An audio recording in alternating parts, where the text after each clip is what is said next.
안녕하세요. 슬기로운 성인권 진행을 맡은 오윤아입니다. 그리고 오늘 함께 해주실 조항주 대표님이십니다. 안녕하세요. 반갑습니다. 조항주입니다.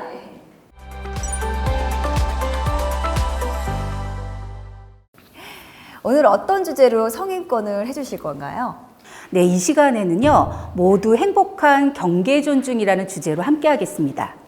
경계 존중이라는 말이 어려울 수도 있을 것 같은데요. 먼저 경계가 무엇인지부터 알아볼까요? 네, 지금부터 예를 통해서 쉽게 설명해 드릴게요. 차도와 인도 사이에, 또 사람과 사람 사이에, 그리고 육지와 바다 사이에 공통적으로 있는 게 뭔지 아세요? 차도와 인도, 사람과 사람, 육지와 바다 사이에 있는 그런 것이라고요. 도대체 뭘까요? 바로 경계입니다. 만약 그 경계를 넘으면 어떤 일이 벌어지나요? 차도와 인도 사이에서 경계를 넘으면 교통사고가 날 수 있죠.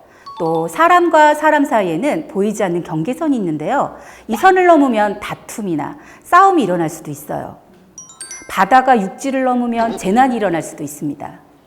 그만큼 경계가 잘 지켜지는 것이 중요하다는 말씀이시군요. 그러면 오늘은 사람과 사람 사이의 경계에 대해서 자세히 알아볼 필요가 있을 것 같은데요. 사람 간의 경계란 구체적으로 어떤 것을 말하는 건가요? 경계란 한 사람이 다른 사람에게 허용할 수 있는 한계를 말하는 건데요. 또 나의 몸과 감정에는 다양한 경계가 있습니다. 경계가 어디까지 느끼는지 사람마다 다르죠.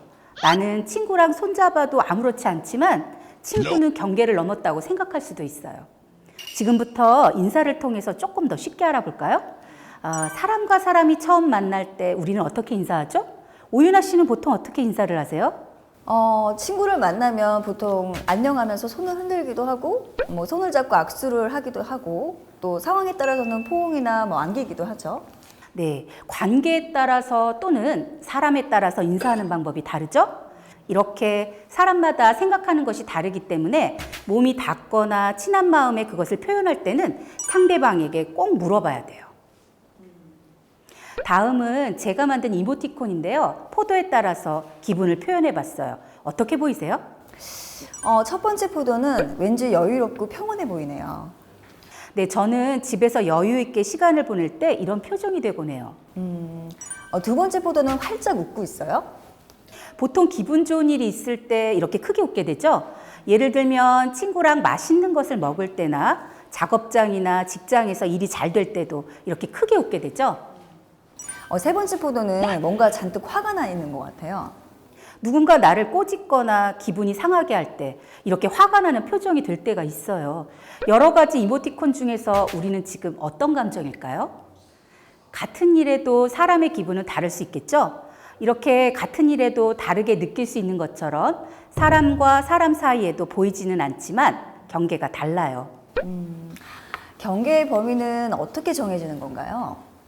얼마나 친한지 또 얼마나 믿고 있는지에 따라서 달라집니다. 또 경계의 범위를 결정하는 것은 자기 자신이에요. 네, 지금부터 시연이의 사례를 통해서 더 쉽게 경계 침해에 대해 알아보겠습니다. 어릴 적부터 시연이는 동생이 너무 귀여워서 포옹이나 뽀뽀를 자주 했어요. 그러나 옛날에는 잘 받아주던 동생이 요즘은 계속 거부하고 도망을 갑니다. 우리 시연이는 어떻게 하면 좋죠? 안아주는 것을 좋아하는 가족도 있지만 아닌 경우도 있잖아요. 대표님께서 보시기에는 이 사례는 어떤가요? 선택할 수 있는 방법이 두 가지 정도가 있을 것 같아요. 먼저 동생이니까 도망을 가도 계속 뽀뽀한다. 두 번째는 그만해야 한다. 어느 쪽이 정답일까요? 오윤아 씨가 생각할 땐 어느 쪽인가요? 장애든 비장애든 상관없이 사춘기라던가 혹은 다른 이유로 인해 안아주고 뽀뽀하는 것에 거부감이 들 수 있을 것 같아요. 이럴 때는 안 하는 게 좋지 않을까요? 맞아요. 이 사례에서 동생은 경계를 넘지 말라고 도망가는 것을 택한 거예요. 그렇기 때문에 그만해야 합니다. 가족의 경우에만 그런 건 아니에요. 만약 우리가 복지관이나 자조 모임에서 만나던 친구에게 뽀뽀해도 돼? 라고 물었다고 한번 생각해 볼게요. 그 친구가 아무 말도 하지 않는다면 어떨까요? 이때 동의한 걸까요? 하라고 해야 할지 싫다고 해야 할지 고민을 하느라 대답을 못할 수도 있잖아요. 네, 이건 동의한 게 아니에요. 아무 말도 하지 않는다면 뽀뽀는 하면 안 되는 거죠. 싫어, 안 돼처럼 명확히 거절하면 좋겠지만 성격에 따라 상황에 따라 단호하게 못할 수도 있잖아요. 예, 잘 모르겠지만 오해하면 안 되는 거절에는 어떤 게 있을까요? 앞서서 얘기한 것처럼 아무 말도 하지 않는다거나 어색하게 웃기만 한다거나 미소를 지었지만 고개를 가로젓는다던가 또 잘 모르겠다고 표현할 수 있죠. 이런 경우도 있을 수 있어요. 이런 것에는 거절한다는 뜻이니까 꼭 기억해 두세요. 우리가 앞서 배운 경계를 존중해야 하는 것처럼 항상 상대방의 동의가 있었는지 확인하는 게 중요하겠네요. 자, 그럼 다음 사례 보겠습니다. 시연이는 가족들이 시연이의 외모를 가지고 놀린다고 해요. 몸을 가지고 이렇게 놀리는 것은 괜찮을까요? 그런데 시연이가 가족들이 놀려도 아무 말도 하지 못한 것 같은데 어떤가요? 다른 사람이 놀리는데 아무 말 하지 않는다고 해서 괜찮은 건 아니에요. 어떤 행동을 하기 전에 항상 먼저 동의를 구해야 돼요. 그렇다면 앞의 사례 외에 우리 주변에서 일어나는 경계를 넘는 행동은 어떤 것이 있나요? 동의 없이 남의 물건 사용하기 또는 형제가 노크하지 않고 갑자기 내 방문을 여는 거, 경계를 넘는 거고요. 상대방의 동의 없이 신체를 만지는 거, 친구들이 나에게 소리 지르거나 무시하고 욕을 하는 거, 말로는 이것을 경계 넘는 행위를 마찬가지로 부담스러워할 수 있어요. 자기 몸을 일방적으로 보여주거나 온라인으로 몸 사진을 보내는 것 또한 경계 침해에 해당해요. 사람과 사람 사이에 경계를 넘지 않기 위해서는 어떻게 해야 할까요? 사람이 문 안으로 들어갈 때 우리 똑똑 두들기듯이 사람도 동의를 구해야 돼요. 나 들어가도 될까? 라고 말이죠. 그럼 지금부터 경계 존중 연습을 해보겠습니다. 네.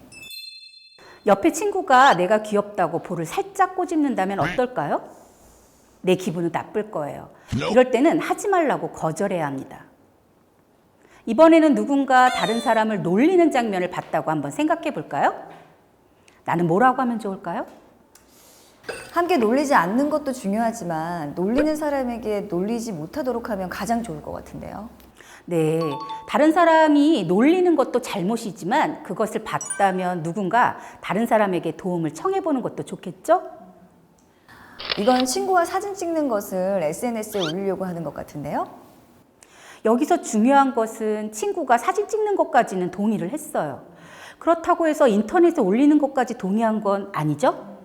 사진을 인터넷에 올릴 때도 꼭 동의를 받아야 합니다. 다른 사람의 속옷 사진이나 몸 사진을 같이 보자고 할 때는 어떻게 하면 좋을까요? 이것을 우리는 불법 촬영물이라고 부릅니다. 나 자신이나 남의 몸 사진을 함부로 찍거나 다른 사람에게 보여주는 것은 나쁜 일이죠. 보여주는 것을 보는 것만으로도 절대 해서는 안 되는 범죄 행위고요. 이외에도 평소 친한 사이라도 갑작스럽게 뒤에서 손을 잡는다던가 껴안는 거 역시 친구를 기분 나쁘게 하는 행동이죠. 나 손잡아도 돼? 안아도 돼? 라고 물어봐야 하고요. 만약 대답을 듣기 전에 이미 행동을 한 경우라면 어떡하죠? 대답도 안 듣고 만져서 미안해 라고 사과해야 합니다. 네, 지금까지 배운 내용을 정리해 보겠습니다. 서로의 경계를 존중하고 지키는 방법에는 무엇이 있을까요? 세 가지 정도가 있겠는데요. 첫 번째는 자신의 경계를 존중받고 상대방의 경계도 존중해야 합니다. 상대방이 자신의 경계를 넘어올 때 싫으면 거절합니다. 세 번째는요. 다른 사람의 경계를 들어가고자 할 때는 반드시 동의를 구해야 하고 또 상대방이 거부할 경우 이를 존중해야 하죠.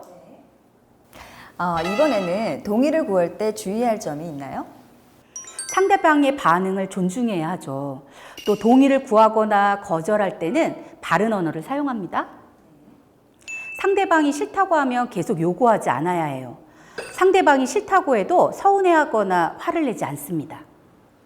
그리고 또 하나 주의할 것이 친구에게 손을 잡아도 되냐고 물었어요. 친구가 잡아도 된다고 동의했어요. 그렇다면 내일도 그 친구의 손을 그냥 잡아도 될까요? 내일은 또다시 물어봐야 하지 않을까요? 맞습니다. 경계는 매일매일 언제든지 달라질 수 있어요. 매번 손을 잡고 싶을 때마다 상대방의 동의를 받아야 합니다. 네, 오늘은 경계에 대해 알아봤는데요. 끝으로 한 말씀 부탁드려요. 여러분, 자신의 경계도 존중받고 상대방의 경계도 존중하려는 노력이 꼭 필요합니다. 우리의 인권을 위해 지키는 약속, 경계 존중. 우리 함께 약속해요. 꼭. 지금까지 슬기로운 성인권이었습니다. 고맙습니다.